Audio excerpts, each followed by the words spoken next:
Doctor BR Ambedkar గారి మీద దాడిని ప్రజాస్వామ్యం మీద దాడిగా, రాజ్యాంగం మీద దాడిగా ఈ రోజున రాష్ట్ర ప్రజలందరూ కూడా చూస్తూ ఉన్నారు.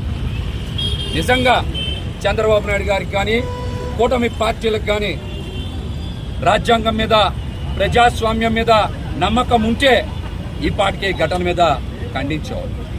వారికి ప్రజాస్వామ్యం మీద నమ్మకం లేదు, రాజ్యాంగం మీద నమ్మకం లేదు, కేవలం ఈవీఎంలని నమ్ముకున్నారు కనుకనే ఈ రోజున వారు అంబేద్కర్ గారి విగ్రహం మీద జరిగిన జాడిని ఖండించలేకపోతాం. ఇది చాలా దుర్మార్గమైనటువంటి విషయం. నిన్న కూడా ఎదురుగా తుమ్మలపల్లి కళాక్షేత్రంలో చంద్రబాబు నాయుడు గారు గిరిజన దినోత్సవానికి వచ్చారు. మరి వచ్చినటువంటి మీరు అంబేద్కర్ గారి విగ్రహం మీద జరిగిన దాడిని ఎందుకు ఖండించాల? ఎదురుగా ఉండేటువంటి ఈ అంబేద్కర్ గారి విగ్రహం దగ్గరికి వచ్చి కనీసం నివాళులు ఎందుకు అర్పించాలా? దీని మీద రాష్ట్ర ప్రజలకి మీరు సమాధానం చెప్పాలి, క్షమించమని కోరి తీరాలని కూడా డిమాండ్ చేస్తా ఉన్నాం. అదేవిధంగా ఎవరైతే అంబేద్కర్ గారి విగ్రహం దగ్గర మలాటలతో, సుత్తులతో, పలుగులతో దాడి చేశారో ఇంతవరకు ఎంక్వైరీకి ఎందుకు ఆదేశించాలా? విచారణ ఎందుకు చేపట్టాలా? దోషుల్ని ఎందుకు పట్టుకోవాలా? దీని మీద కూడా ప్రభుత్వం బలంగా స్పందించాలి. స్వరాజ్య మైదానంలో ఏదైతే అంబేద్కర్ స్టాట్యూ ఉందో దాన్ని స్వరాజ్య మైదానం అంటాం. ఆ స్వరాజ్య మైదానం వారసత్వ సంపద.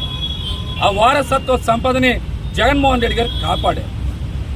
ఈ రోజున అందరికీ కూడా అది రాష్ట్రానికి తలమానికమైంది.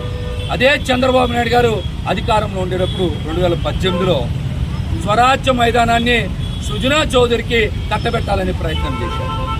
చైనా కంపెనీలకు కూడా అక్కడ ఇచ్చేటువంటి ప్రయత్నం చేశారు. పెద్ద పెద్ద షాపింగ్ మాల్స్, కన్వెన్షన్ సెంటర్స్ కట్టి ఆ వారసత్వ సంపదని దోచుకునేటువంటి ప్రయత్నం చేశారు. ఆ రోజున మరి వైఎస్ఆర్సీపీ పార్టీ కానీ, కమ్యూనిస్టులు కానీ, ప్రజా సంఘాలు కానీ పెద్ద ఎత్తున పోరాడబట్టి ఆ నిర్ణయం సంబంధించారు. వారసత్వ సంపదని దోచుకోవాలని చూసింది చంద్రబాబు నాయుడు గారు, వారసత్వ సంపదని కాపాడాలని ప్రయత్నం చేసింది జగన్మోహన్ రెడ్డి గారు. ఈ విషయం మీద రాష్ట్ర ప్రజలు కూడా ఒకసారి ఆలోచన చేయాలి. రోజుకు కొన్ని వేల మంది అంబేద్కర్ గారి విగ్రహం దగ్గరికి వచ్చి అక్కడ ఉండేటువంటి చరిత్ర, లైబ్రరీ, అదేవిధంగా వీడియోస్ అన్ని చూసి అంబేద్కర్ గారి గొప్పదనాన్ని తెలుసుకొని ప్రజాస్వామ్యవాదులు అందరూ కూడా ఎంతో విజ్ఞానాన్ని సంపాదిస్తూ ఉంటే ఎలాగైనా సరే మరలా కుట్రలు చేయాలి, కుయుక్తులు చేయాలి, అంబేద్కర్ గారి విగ్రహాన్ని విధ్వంసం చేయాలనేటువంటి కుట్ర కూటమి పార్టీలకు ఉందని చాలా స్పష్టంగా అర్థమవుతుంది. మరొక ముఖ్య విషయం కూడా చెప్తాను. ఉప ముఖ్యమంత్రి గారి కార్యాలయం కూడా ఆయన కథలనే, పవన్ కళ్యాణ్ గారి కార్యాలయం కూడా మరి అంబేద్కర్ గారి విగ్రహానికి కోతవేడి దూరంలోనే. మీరు కూడా ఈ ఘటన మీద స్పందించకపోవడం నిజంగా చాలా మందిని ఆశ్చర్యపరచడమే కాదు, మీరు కూడా ప్రజాస్వామ్యాన్ని నమ్మకుండా ఈవీఎంలనే నమ్ముకున్నారనేటువంటి అనుమానం ప్రతి ఒక్కరికి కలుగుతుంది.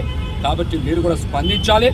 ఎవరైతే అంబేద్కర్ గారి విగ్రహం మీద దాడి చేశారో వారి మీద కనుక విచారణకు ఆదేశించకపోతే ఖచ్చితంగా మిమ్మల్ని రాష్ట్ర ప్రజలు అతి తొందరలోనే తిరస్కరిస్తారని కూడా తెలియజేస్తాం.